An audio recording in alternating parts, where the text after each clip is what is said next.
What is up, everybody? Welcome into this Monday episode of Flippin Bats, which means we got new and improved power rankings coming at you.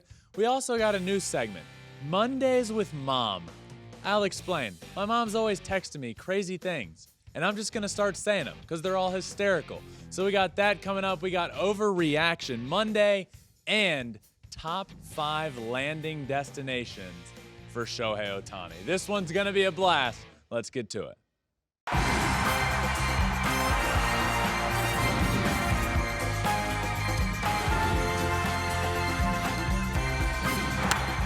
ball onto the track, at the wall, it's gone! Home run! Turns on a ball, deep right field, and gone! What a game, what a moment. What is up, everybody? Happy Monday. I hope everybody had a great weekend. I had a great weekend. I'm joined, as always, by Alex Curry. And Alex, did you have a good weekend? Our first weekend back from the All-Star game. No, it was so awesome. I love like a good nothing weekend. And when I say nothing, I'm like, I'm not traveling anywhere. You had a nothing weekend? I did. I got to relax, went to really yummy dinners. I went to like a 70s inspired Italian disco in downtown LA in the art district, went to an amazing dinner at Bavel. Like it was glorious. I finally unpacked from the All-Star game. Oh, I still haven't done I that. didn't do anything like that. What'd you do? Play golf? I did golf. Uh-huh. What day did I golf? Sunday? Yeah. What's Saturday? Today's Monday. I golfed Saturday. Yep. Also, though, the big news. This is cool. What? Searching for Shohei came out over the Yes. weekend in Japan, which came out in October in the United States, but was not yet available to watch or had never played yet in Japan. But after a very long process, it finally did. And it's something, Congratulations. thank you. It was very, very, very important to me for that to happen because obviously none of this at all happens without the fans in Japan and everything. None of this happens without them. So it's super important for me for it to air there, and it finally did, and the reception to it was awesome. It aired at 4 a.m. Pacific time in Japan, so I woke up with just so many awesome and heartwarming messages, and it just brought all the emotions back of actually going to Japan and being there for everything. It was cool. It was really cool to see that reaction. That is great because I remember we watched it when it premiered here on the Fox studio lot. And it is. I mean, their excitement and joy for this show and Shohei and you is something you kind of have to see and witness to fully understand. So that's awesome. Congratulations. Thank you. Thank you. Also, Alex, our Tale of the Tape on Friday? Is that when we do Tale of the Tape? Friday.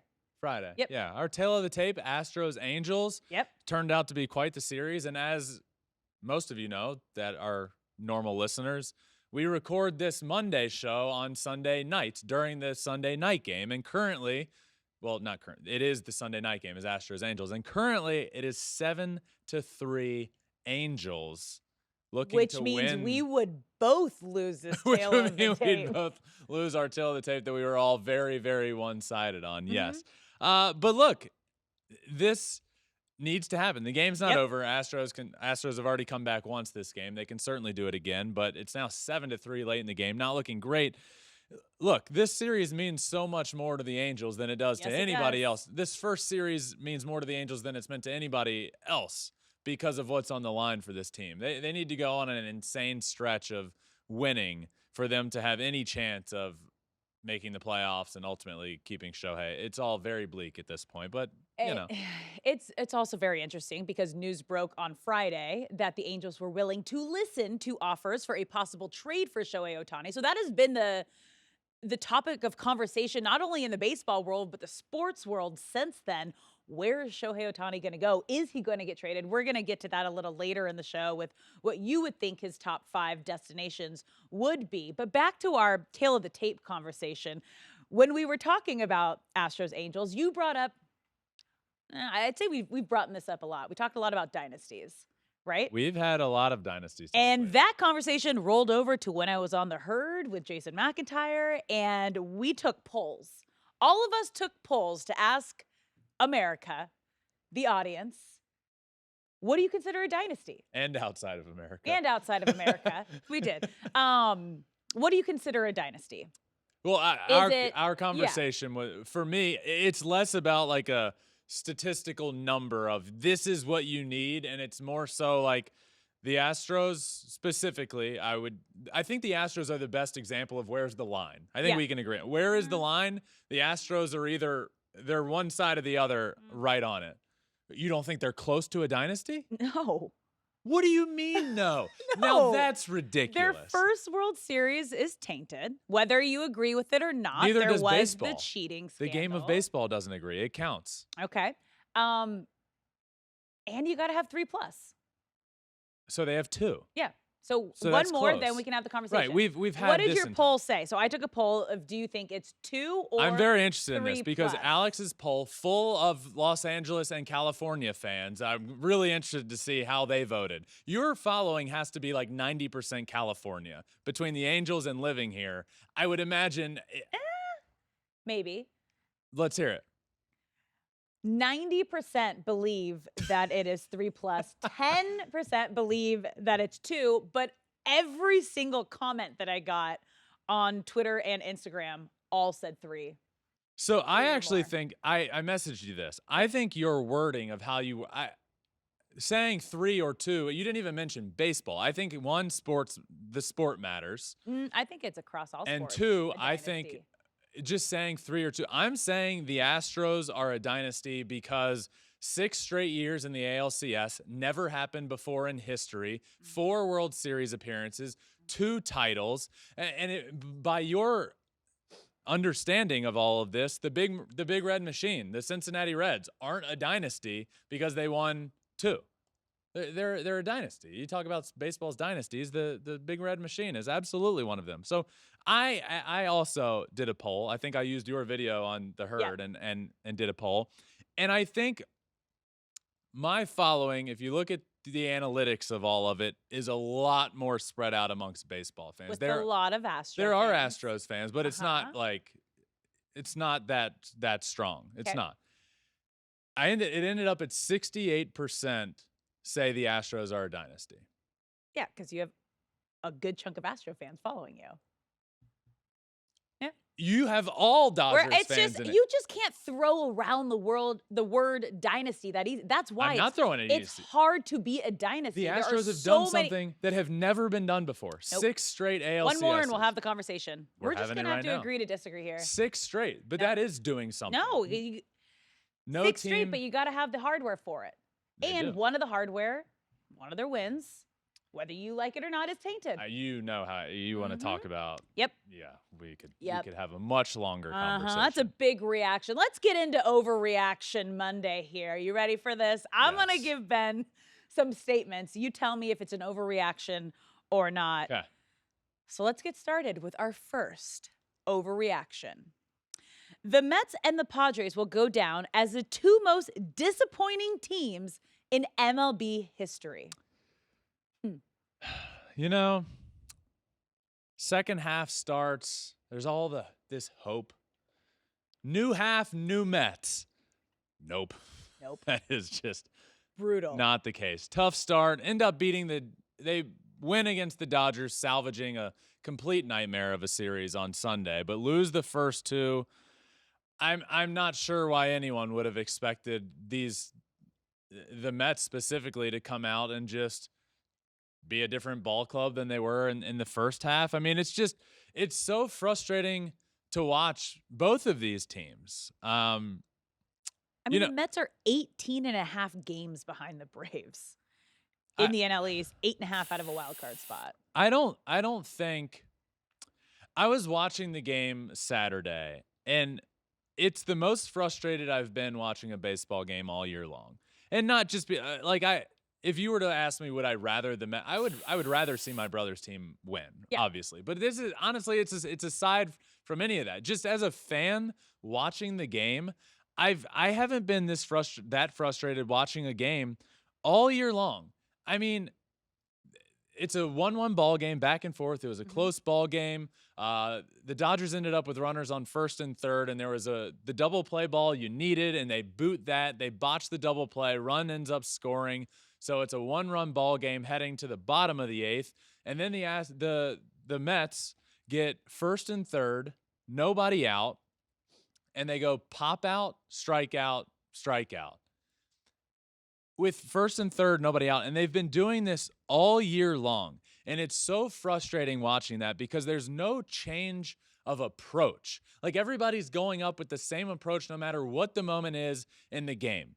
There's nobody that you can count on in the Mets lineup to come up to the plate that you feel good about. There's two players, Brandon Nimmo and Francisco Alvarez. I feel comfortable if there's a big spot in the game with those two guys coming up.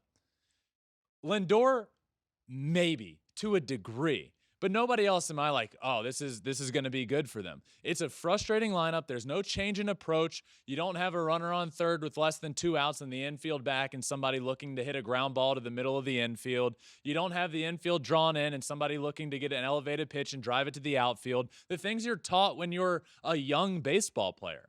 Change your approach, lock it down with 2 strikes, change your approach, put the ball in play, do the little, like there's none of that. To see a first pitch pop up to the first baseman with first and third, nobody out, followed by a strikeout, that's unacceptable baseball.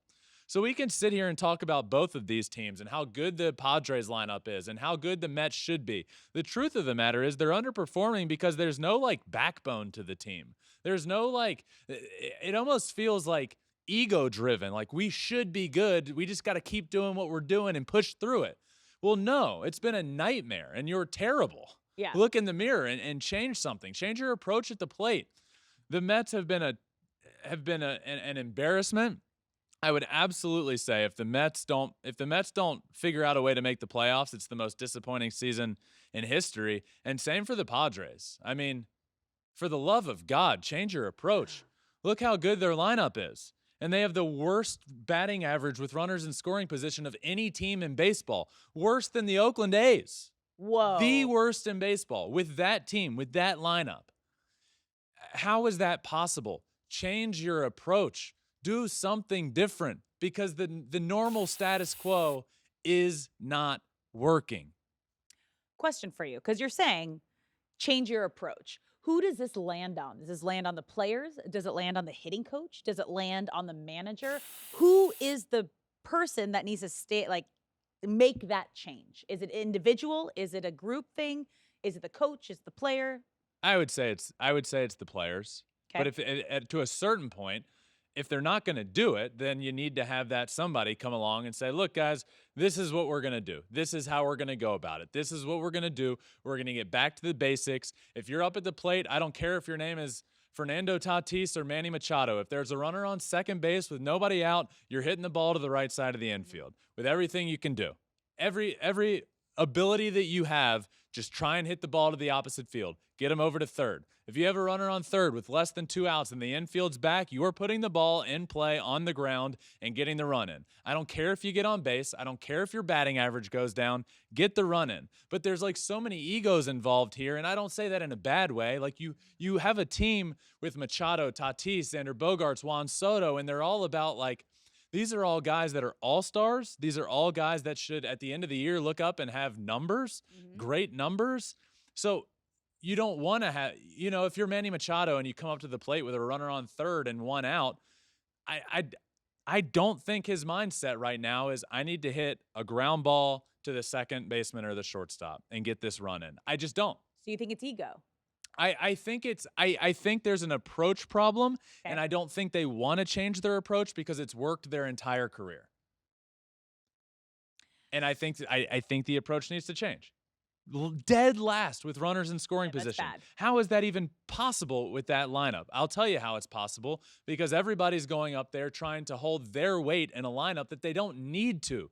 Manny Machado doesn't need to be a Hall of Fame type player for this lineup to be good. Juan Soto doesn't need to be one of the best young hitters in the game of baseball. Fernando Tatis doesn't need to be an MVP type player. They all just need to be good. And they're all trying to like one up each other and be the best in that lineup when it's not working. It's not working.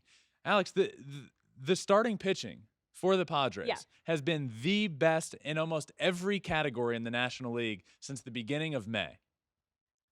They've been fantastic for the majority of the year now. If I were to tell you at the beginning of the year, we're sitting here on opening day, and I said, Alex, fast forward to July, to the middle of July. And the Padres have one of the best pitching rotations in baseball. And currently, the last 2 months, they've had the best pitching in all of baseball. I wouldn't see a world in which they aren't 50 games over 5. It's like, have they lost all year? Yeah. That's insane. And they're nowhere close to a playoff spot right now. No, they're 10 games behind the first place Dodgers and 8 games out of a wild card spot. They're hitting .224 with runners in scoring position. .224. The league leader's hitting .299. Basically 300. It's so bad. It's unacceptable. Absolutely not an overreaction. The Mets and Padres are trending towards being the 2 most disappointing seasons in history, and they're doing them side by side. Whew. On to our next overreaction. The Reds will be more aggressive than the Brewers at the deadline. So both of these teams are neck and neck at the top of the NL Central. Yep. Reds will be more aggressive. I have to say yes there. One, I'll go based on track record, and track record with the Reds, there isn't one. I mean, but the track record with the Brewers were sitting in this exact same position last year, towards the top of the division, at the top of the division at the trade deadline. And the conversation became, they just need hitting. What can they do to bolster their offensive lineup at the trade deadline? And you know what they did? They traded away the best closer in baseball, and that's it. Sick. So their track record to me doesn't speak like this team's going to be aggressive and go get what they need to get. The Reds, on the other hand, there's already talks of them being interested in a starting pitcher. They've reached out to the White Sox about Giolito, Lance Lynn, and less likely, Dylan Cease. They've reached out about all of them. They just called up their stud out of AAA. A guy, when we talked about Elly De La Cruz getting called up months ago, I called for both of them to get called up. Elly De La Cruz and Christian Encarnacion Strand, who has been down there since. He has not yet got called up, and he finally did. Sunday night, got the call up. This guy in AAA is hitting .331 with 20 homers, 62 RBIs, and an OPS north of 1,000. Wow. So to me, the team goes on a bit of a losing streak, and that's when they call this guy up. The Reds are all in on this season. And I'm not saying all in like they're willing to trade like their biggest guys for the biggest possible get, but they're all in on winning this division. I believe more in what the Reds will do at the deadline than the Brewers. I'm with you. They're Great. exciting. Great. Look All at right. us agreeing. So that is not an overreaction. That is not an overreaction. On to our next overreaction. The Dodgers will win the NL West. Alex, you have been asking me this question all year long. All year long. At the beginning of the year, I said no. I said the Padres were my pick, and I'm going to stick with it. About a quarter of the way into the year, I said no. The Padres were my pick, and I'm going to stick with it. They have to turn it around at some point. You asked me recently with the D-backs at the top of the division, who are a fun, very exciting team. You just continue to ask me. Yep. And today is the day Yeah. that I will say the Dodgers win the NL West. There it is. I do believe There it I is. do believe they will win the West. I don't there's not a world.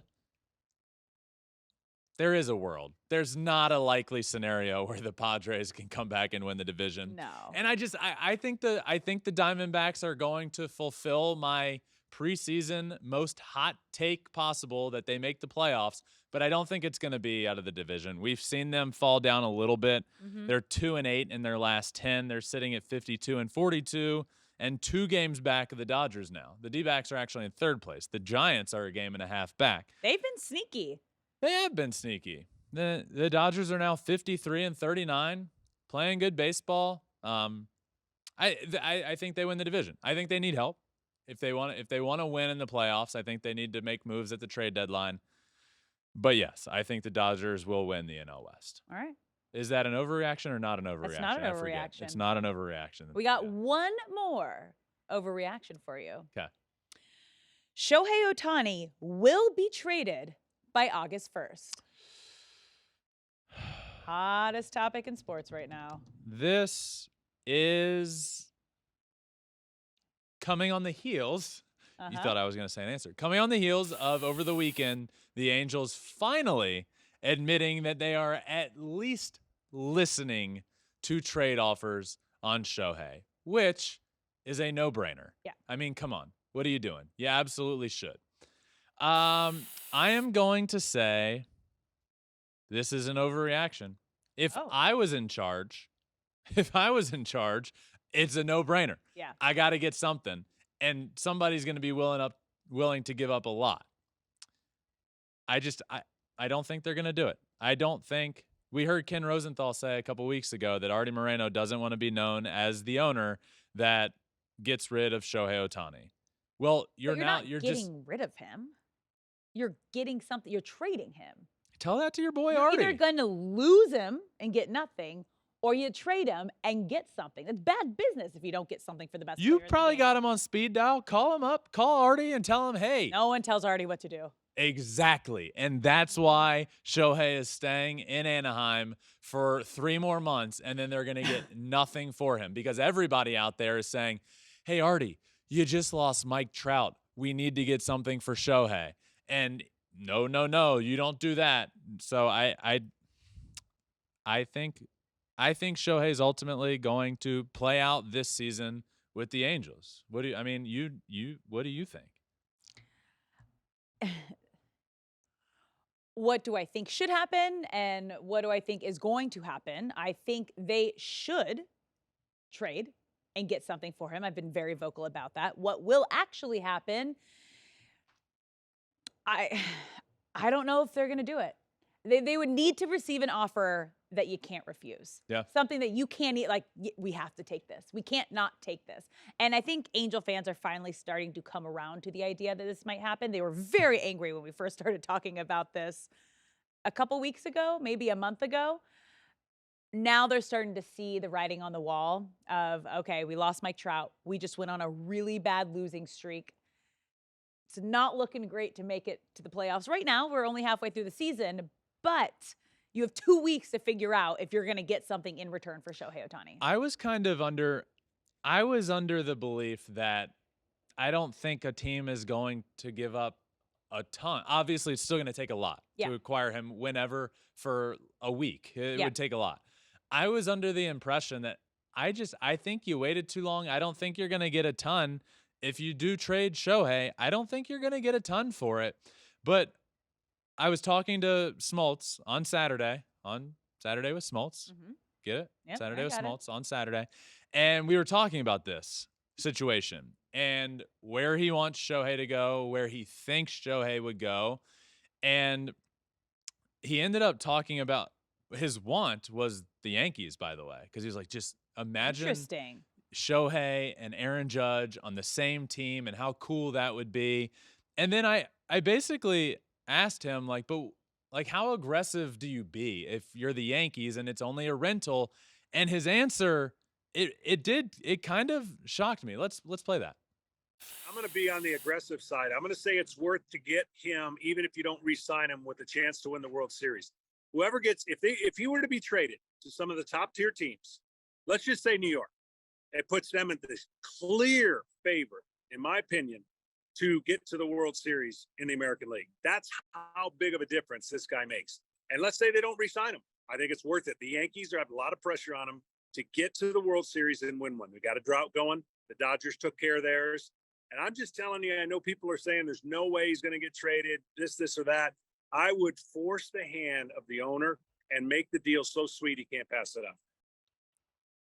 That's what you mentioned, Alex. You have to force for Artie to even think about it. You have to force his hand.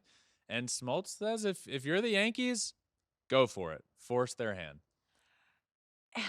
Yeah, they need it.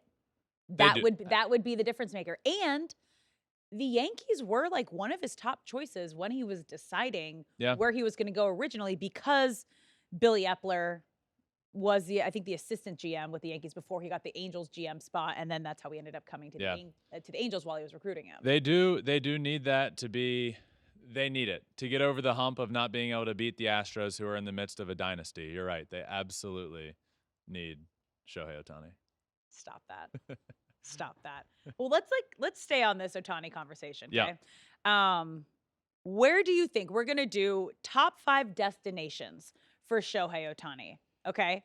Yep. Where you think he is going to end up? Ultimately, once he's a free agent, the trade's a crapshoot. Like what? It's not his choice. Right. This is going to be, where does he want to go? He's going to get to decide where he's going to go. I've put a lot of thought into this. I've answered this a lot. I have so many people ask me Shohei questions like we talk daily. Yeah. You got the inside scoop. What's he say? I do know Where's him. he going? I don't, but we don't frequently FaceTime like my brother and I Daily? often do. Yeah. So I have put a lot of thought into this for a long time, actually, probably since the beginning of last year, when you start hearing there could be trades and then where's he going to sign, because that's coming up soon. There's been a lot of thought put into this. So my top 5 destinations for where I think Shohei will ultimately land.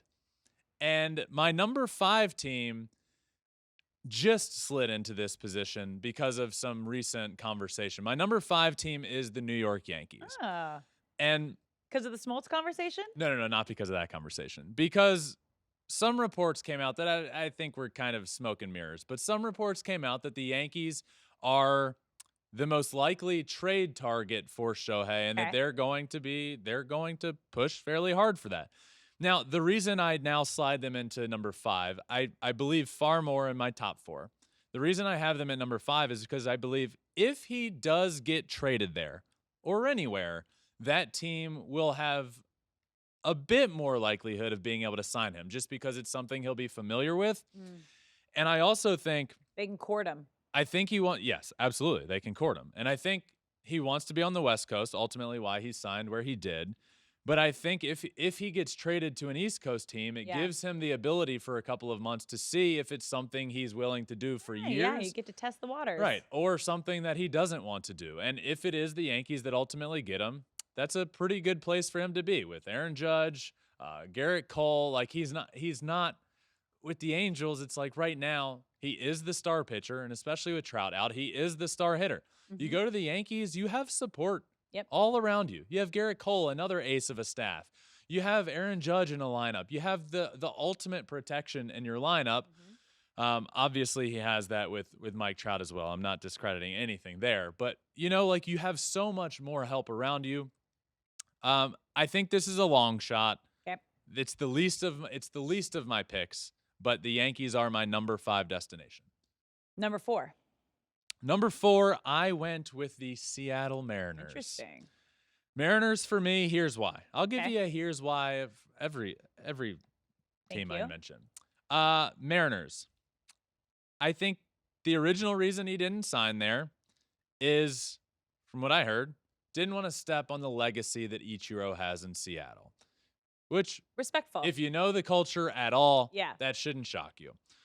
Now, Ichiro's legacy is what it is.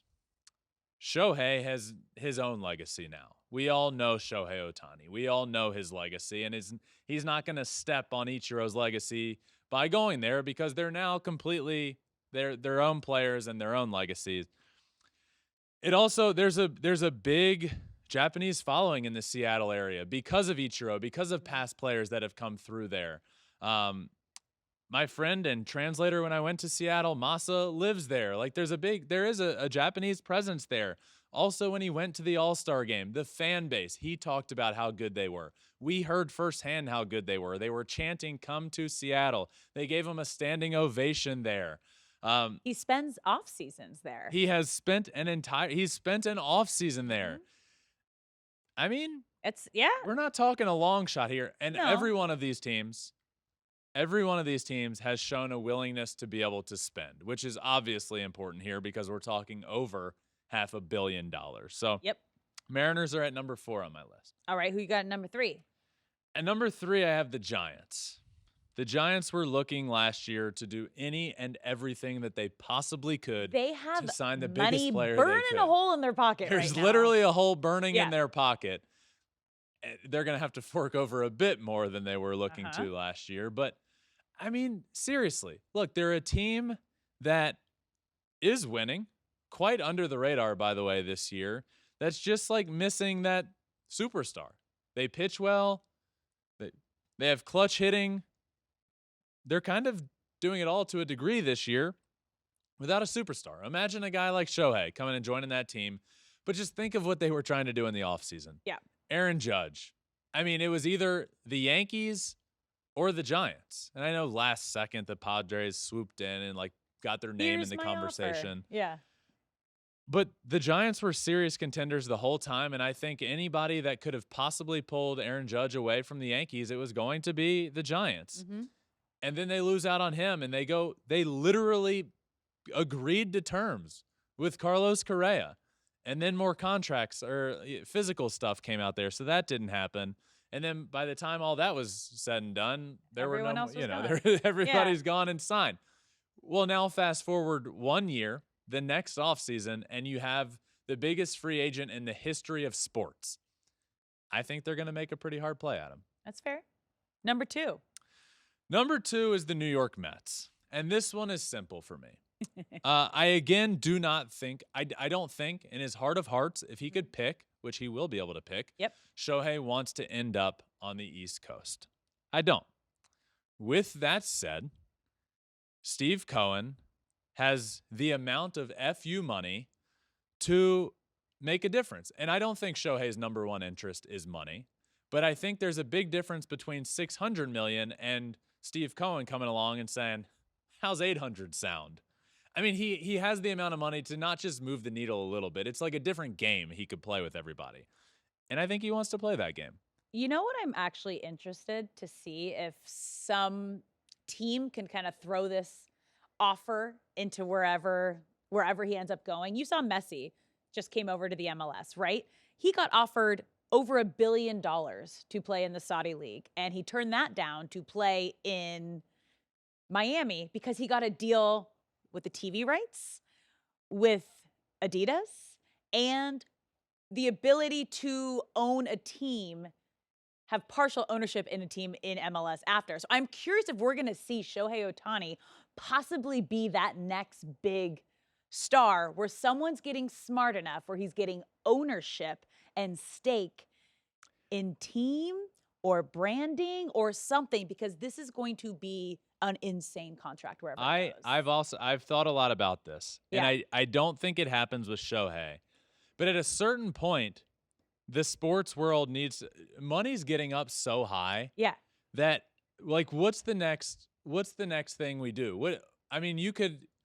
Let's say the number for Shohei is $600 million. Yeah. Right? Like, imagine it being $250 million with a certain percentage of the team. I don't think owners want to do that right now, and I think that opens up a whole new Pandora's box that will probably come about next CBA agreement, which is a fun topic that will have to be had, but that thankfully it's years down the road. Yep. But I think the sports world as a whole is heading in the direction of like, do you just keep more and more and more money, or do you start offering things outside the box like merch? A percentage of the merch sold, a percentage of the patch money, a percentage of the team. Yeah, we've seen it in Hollywood too. A lot of actors are not taking a bunch of money up front, and they're getting a percentage of the movie. Yeah. Yep. So it's going to be interesting. Yeah. So the Mets are number 2 because of Steve Cohen. And you did mention it earlier. There is a Billy Epler connection. So yeah, Billy Epler, who was the Angels GM, but was on the Yankees assistant GM staff, who was recruiting Ohtani, who then, when he got the Angels job, he got Ohtani to the Angels, is now the GM of the Mets. Yep. So that's another little secret factor. Number 1. Yep. Number 1 on my list of top 5 destinations for Shohei Ohtani is the Los Angeles Dodgers. It's the perfect storm. Everything has been pointing to this happening. Shohei wants to win. Yeah. That's goal number 1, okay? Dodgers win. Dodgers win. He's also familiar with the California area. He doesn't have to sell. He could still spend time where he currently lives. He'd obviously have to move close to the stadium because you could live 10 miles from the stadium and it can still take you 2 hours to get there. Yep. Last offseason, the Dodgers, who are known to do whatever they need to do and to get the big get of the offseason, did nothing. Weren't even in the conversation. Weren't even in the conversation for the 4 big shortstops, for a pitcher, nothing. They reset their payroll and got under the luxury tax in preparation for Shohei Ohtani. It just feels like it's going to happen. This is my number 1 pick of what I think is going to happen. Yeah, it would be quite the move. It would be quite the move to see Shohei in Hollywood. If we're talking baseball and bright lights, if it's tough to beat the Bronx, New York, the New York Yankees. But on the West Coast, that's the Dodgers. It is. It's not the Angels. Nope. It's the Dodgers. And I think the best case scenario for what we see, not the best case scenario, I think the most likely scenario is Shohei to the Dodgers. I like it. I love it. I want some more of it. Here's my top 5. Yeah, Yankees, that's good. Mariners, Giants, Mets, Dodgers. And we are on Ohtani watch for the next 2 weeks. We are on Ohtani watch. Alex, before we move on to our next news segment that I mentioned, the Astros are coming off of back-to-back home runs and now lead 9-7. It was 7-3. I know. It is now 9-7 in the top of the 9th. The Astros have scored 4 runs in the top of the 9th. Kyle Tucker with the recent damage. This is another reason. Trade Ohtani. This is another reason that A, you need to trade him. B, he's not going to re-sign with the Angels. The baseball world I need Shohei in the playoffs. Everyone does. I need it. What do you know? Another. Oh, no, that wasn't a hit. All right, on to the bottom of the 9th. We'll keep you posted. We'll keep you updated. But we have a fun new segment here that we're calling Mondays with Mom. Now, Ben always shares these funny texts that his mom sends in, and we laugh about him and talk about him. But we decided to share them with you at home. My mom, the audience, is forever texting me. She listens to every episode, and I'll always get a text either day of or the next day commenting on something, or sometimes it's not even about the episode. Sometimes it's just she'll be watching baseball and shoot me a text, and they're always hysterical, and we'll talk about it. And I've just decided I should start reading these on the show because they're always great. And my mom is the most positive person of all time, but a lot of these are like her ideas on how things could be better. Yeah, she is like the kindest, most loving, funny woman. Like, so kind. Mama Verlander's the best. So we're going to start with the first one we're going to do. Okay. First Monday with Mom. The most recent one I got from her. It was when we were in Seattle. I'm not even sure. This just came through randomly, which most of them do. I'm listening to your Friday podcast. Oh, wait, this is about the core. This is a different one. Okay, here's the one I'm thinking of. It is about the San Diego Padres jerseys. San Diego's uniforms remind me of going to a beach store like Wings, or maybe stopping at the south of the border store in South Carolina and getting a cheap t-shirt there. They are hideous, with a bunch of exclamations. So she's talking about their City Connect uniforms, and Mom doesn't like them. Mom, they're my favorite. These are my favorite City Connects. I will say, I think these are the most polarizing. I think people either love them or hate them. Ugh. And Mom says they love are it. hideous. No, Mom. Oh, I'm bummed we're disagreeing because I love your mom. She's great. They're my favorite. The one I first started mentioning, this is now a news segment. So going forward, I'll just get whatever she tells me throughout the week. But the one that I think is hysterical that I started to read is, it was about a week and a half ago. We were sitting right here, and I told you what a good singer I am. And you said that you were in a choir. Select choir. Okay. I said I was in select choir because of how good my voice was. And my mom followed up, I'm listening to your Friday podcast. Ben, you only joined the select course because you wanted to go to the amusement park that year. And that's so on brand. And we got to perform at the amusement park that year. That's the only reason I joined. Now, I did say, she also followed that up with, I love you, but I'm not so sure about your singing expertise. But she also, This is the next. Burn, We- Mama Verlander, burn. We actually mentioned that in the next podcast, I think, and she followed that up with another text. Now, to be fair, I didn't have time to text the rest of my thoughts about your singing. Oh. You would never sing in front of us, so I really don't know how good you are. However, I will vote for you no matter what, always. I love you. Okay, now that got a little mom. But I never sung it. I can sing. Okay, so we need to, pick a song. You Raise Me Up by Josh Groban. Okay. So It hits the highs, it hits the lows. Okay, so we're going to get you, can we do this later on this week, Thursday or Friday? This week? Okay, well, how long do you need to practice and warm My up? voice stays ready. My Okay, voice so is... when are we going to get a performance? We need to make Thursday? a deal. That's what I'm saying. We need to make a deal. Okay. And we'll vote. We'll have the fans vote. The Flippin Bats community will vote if you would be able to make You know what we American should do? Idol. We should come up with a deal. Okay. Take our time. Okay. We'll say on the Thursday episode, we'll come with our wager. Okay. And yours from whatever. If I lose, I will sing and I'll figure out my side of it. But we'll have a. Well, no, you're singing regardless. That's the whole point. We got to hear your voice. What's the point Then- of the deal? Because you said you would make American Idol, so we're going to then don't put wanna that sing. video out there, I don't and we're wanna going to ask sing. the fans. We'll take a poll whether they think you have a good voice or I not. get nervous. I don't want to sing, and it's a stage. Yeah, exactly. I don't want to sing. It's happening. Shohei just hit a homer. Shohei hit a homer. 34 home runs on the year. What? 411 unicorn. feet, 105.4 miles an hour off the bat. The unicorn. To bring the Angels within one.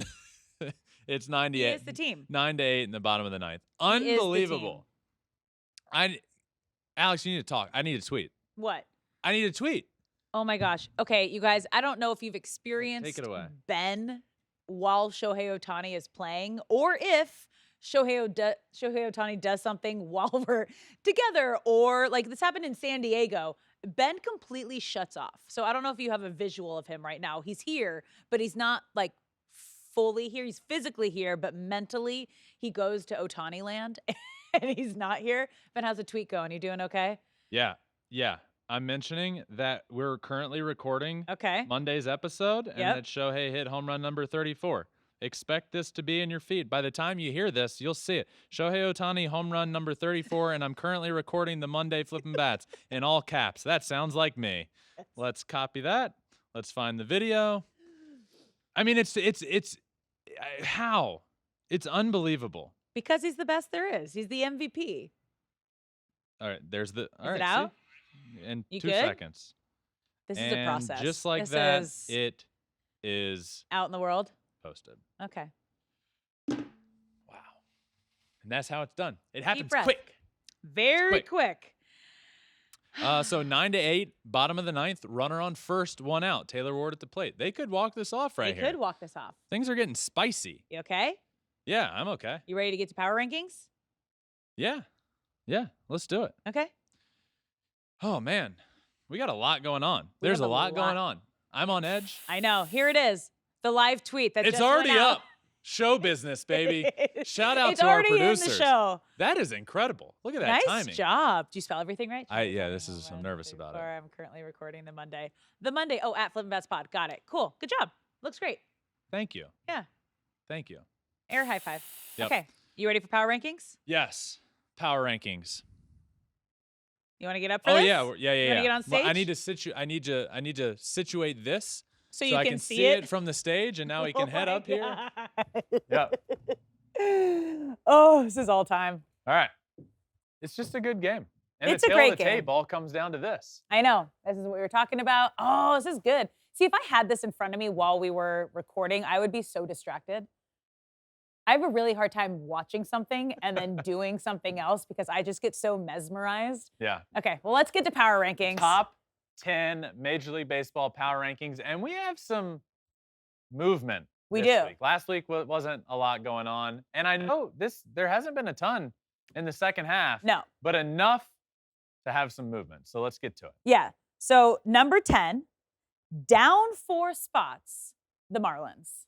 Yeah, the Marlins have been scuffling, to say the least, out of the break. They're 53-42 still good, Yeah. and still in a playoff spot if the season were to currently end but just had to bump them down. I think they were a team that was surprising many, playing good baseball. How high should they be? So when they hit a bit of a rough patch, they're going to get bumped down a good bit. This is a team that needs to prove a lot to be able to stay here, and a tough start to the second half for them. All right. Number 9 was not ranked. The Brewers.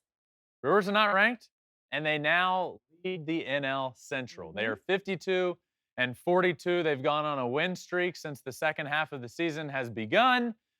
Look, it wasn't that long ago. It was last week. We did teams that are outside of the playoffs that I think are most likely to get in. And the first on that list for me was the Brewers, because I believe they will win the NL Central. I do believe they can top the Reds, and they are talented enough to win the division.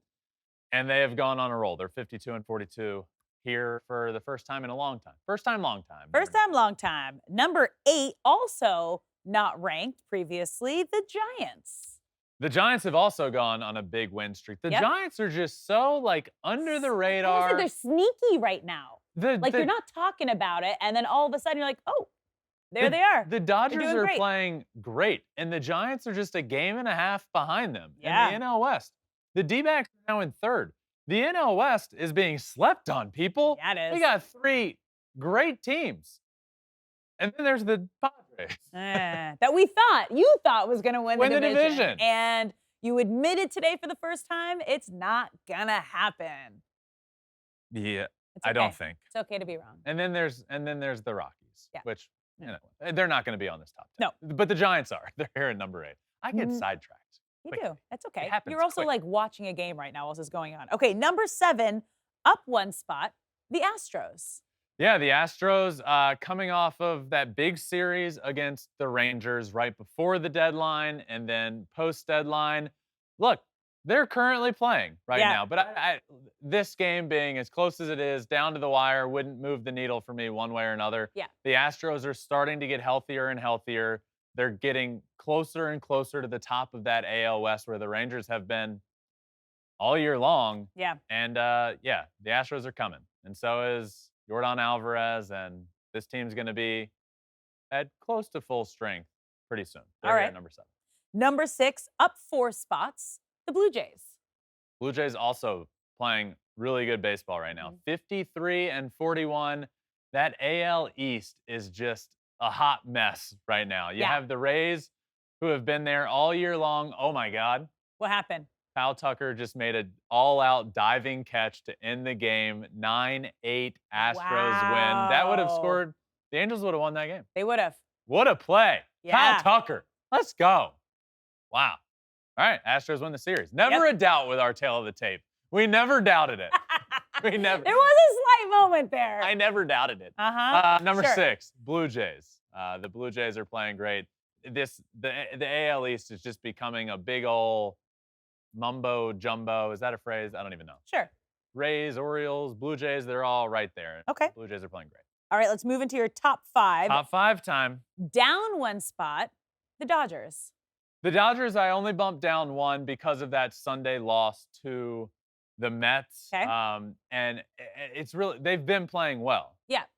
I didn't bump them down because of 1 loss to the Mets. They won the series. They're playing really good. But the team that is ahead of them is playing really good baseball right now.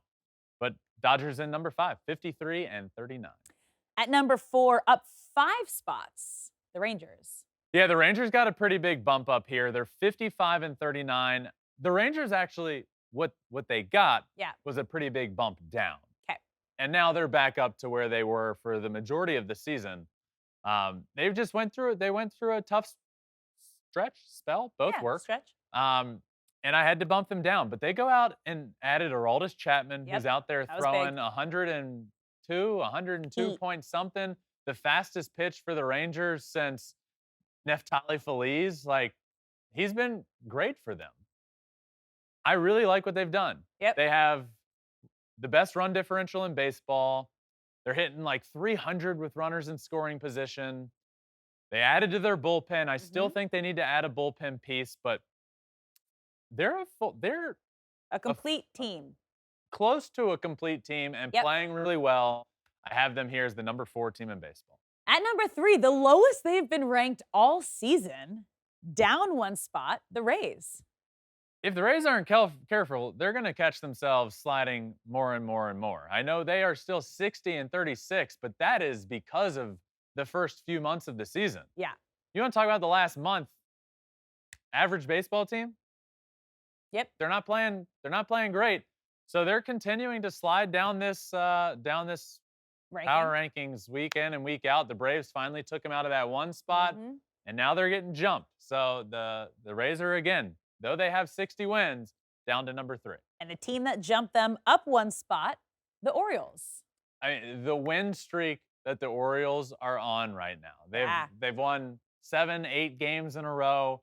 Birdland is rocking. The offense is rolling. The bird bath out there. I've said it all year. We got to get him to the I'm bird getting bath. a little concerned that I'm not going to get there this year. I got to sit in the bird bath. We got to get Ben to the bird bath. I got to get in the bird bath. I know. That's what needs to happen. It needs to happen. I'm going to have a blast there. There's water going everywhere. I'm going to wear a white T-shirt. It's going to be like a white T-shirt contest with me in the bird bath. That's how much fun I'm going to have. Then I'm going to take it off and I'm going to swirl it around my head. It's going to be my spring break.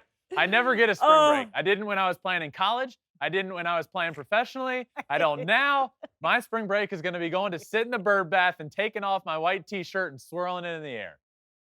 The Orioles, they're number 2. All right, number 1, the best team in baseball. Best team in baseball. The Braves. The Braves. The Braves are the best team in baseball. They're 61-31. They lost for the first time in 8 months Sunday. The Braves never lose. Yeah, it's unbelievable. They're great. They never lose. They're the best team in baseball. They hit well. They pitch well. They defend well. And that's the key to success in baseball. And they are number 1. The wise words that we've always heard. You throw the ball, you hit the ball, you catch the ball. That's how you play the game. That's what the Braves are doing better than everybody else right now. And they round out this week's top 10 Major League Baseball Power Rankings. It's good. Rounds out our show, too. It does round out our show. That's it for Monday. Thank you all for listening to this Monday episode. We will be back tomorrow with 2 episodes. We got our first one that comes out, as always, overnight. I think it's 4 a.m. Eastern. So if you wake up at 4, guess what? You got a podcast to listen to. Then there's a bonus episode of This Week in Shohei Ohtani News that comes out later in the day. But thank you all for listening to this Monday episode. Make sure you're subscribed wherever you listen to your podcast, Apple, Spotify. We're also on all social media, Twitter, Instagram, Facebook, TikTok, Threads, and YouTube at Flippin Bats Pod for all of them. Until tomorrow, my friends, this has been another episode of Flippin Bats.